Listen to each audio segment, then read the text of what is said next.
নমস্কার সবাইকে। আজকে হলো পয়লা বৈশাখ, তো শুভ নববর্ষ সবাইকে। আর আজকের দিনটা ব্লগটা আমি শুরু করছি নতুন একটা বিছানার চাদর পেতে। এই চাদরটা আমি বেলঘড়িয়া দিয়ে কিনেছিলাম, খুবই পছন্দের। তারপরে একটুখানি মাছ ধুয়ে রেখেছিলাম, এইদিকে ডাল বসানো, আর এদিকে আমি মশলার পেস্ট করে রেখেছিলাম মাছগুলোকে ভেজে নিয়ে, আর নারকেলের দুধ বার করে রাখা। তো আজকে হচ্ছে একটু অন্যরকম রান্না, চিকেন হচ্ছে না, সত্যি এটা কষ্টের, কিন্তু মাঝে মধ্যে এরকম খাবারও খেতে ভালো লাগে। তো আজকে আমি বানাচ্ছি চিংড়ি মাছের মালাইকারি আর লাউ দিয়ে ডাল, লাউয়ের খোসা ভাজা, অনেক কিছুই হচ্ছে যেহেতু সানডে তাই। রান্না করতে করতে আমি চলে এসেছিলাম একটু ঘরের দিকে। আর ঘরে দেখো আমার দাদা এরকম পড়ে থাকে, ওর ছুটির দিনটাও এরমভাবে শুয়ে বসে কাটায় আর কি। আর আমি ঘরের কাজ করে কাটাই, কারণ হলো আমি চাই আমার মা একটা দিন অন্তত রেস্ট পাক, তার জন্য আমি সেদিনটা পুরো কাজ করি। আর এই নতুন টেবিল ক্লথটাও পেটেছি, এটা আমি কিনে এনেছিলাম শ্যামবাজার থেকে।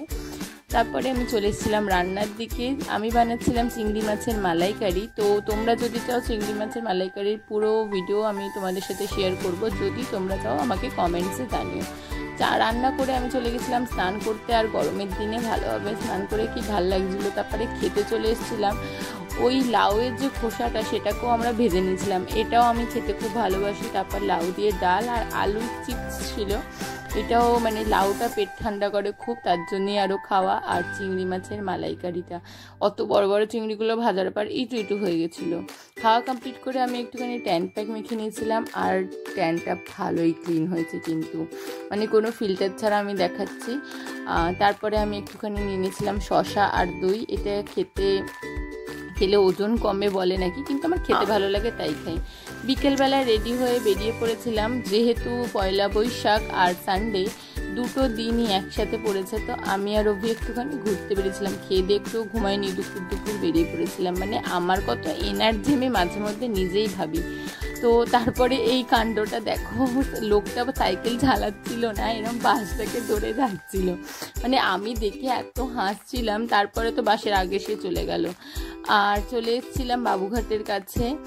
আর দেখো এখানে কত ভিড়। অ্যাকচুয়ালি ছিল চৈত্র মাসের যে ছট পুজোটা হয়, সেই ছট পুজোটাও সেই দিনকেই পড়েছিল। তো প্রচুর ভিড় ছিল, এক্সপেক্ট করিনি, আমি ভুলে গেছিলাম। আমি যদি জানতাম আমি অত ভিড়ে সত্যিই যেতাম না, এত গরম। আর আমি যাতে ভিড়ে হারিয়ে না যাই, তো এই মানুষটা তো আমাকে সবসময় ধরে নিয়ে হাঁটছিল যাতে আমি হারিয়ে না যাই। আর যখনই ভিডিও বা ক্যামেরা অন করা হয়, তো চুল ঠিক করাটাই ওর মেন কাজ। তো আমি আর কি বলবো বলো, আমি যাতে হারিয়ে না যাই ধরে নিয়ে যাচ্ছে। আর ঘাটে দেখো কত ভিড়। আমি ভেবেছিলাম একটু ফাঁকা হবে, একটু বসবো, কিন্তু আপাতত কোনো অকেশনে এই ঘাটে মাঠে আসা উচিত না। আমার তো মনে হচ্ছে আমি দুর্গাপুজোতে এসেছি, এত ভিড়।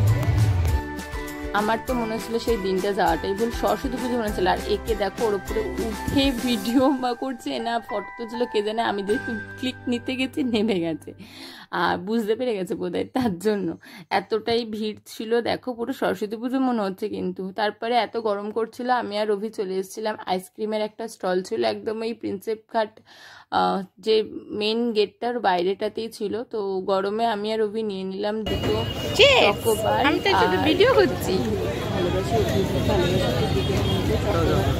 ঘুরে বেড়ালাম। তো গরমে এটা খুব রিলিফ দিচ্ছিল, অ্যাকচুয়ালি খুবই ভালো লাগছিল খেতে। কামড়েই খেয়েছি আমি, একটু বোধহয় টাইম নিইনি, ওটা নিমিষেই শেষ। আর সন্ধেবেলায় আলোটা জ্বলেছিল, খুব ভাল লাগছিল এই জায়গাটা। আমি এই দিকটা দেখলাম একটু তাও ফাঁকা আছে, একটু দাঁড়ানো যাচ্ছে। তো আমি আগে চলে যাচ্ছিলাম বলে সেই মানুষটা আমাকে আবার ভিডিওতে ক্যাপচার করতে গিয়ে আমি দিইনি সেটাকে ক্যাপচার করতে। তারপরে চলে এসেছিলাম, একটুখানি ভিডিও ক্লিপ নিচ্ছিলাম, সেটা তার পছন্দ হচ্ছিল না, কারণ প্রচুর ভিড়। যদি আমি পড়ে ধরে যাই বা লোকের ধাক্কা খাই, তার থেকে ও আমাকে ধরে বেঁধে বলল চলো বাড়ি চলো, আর ঘুরতে হবে না, অনেক ঘুরেছো, ছুটির দিন বলে এত ঘুরতে হবে বলে আমাকে টেনে হিজড়ে বাড়ি নিয়ে চলে গেল। কারণ বাড়িতে গিয়েও আমার আরও কাজ ছিল। তো একটা দিনে এত এনার্জি ওয়েস্ট করলে আপনি, ট্রেনের সাথে সাথে আমিও চললাম বাড়ি যাওয়ার পথে আমি এসেছিলাম উত্তরপাড়ার দিকটা হয়ে। তো আসার পথে এই মন্দিরটা দেখতে পেয়েছিলাম।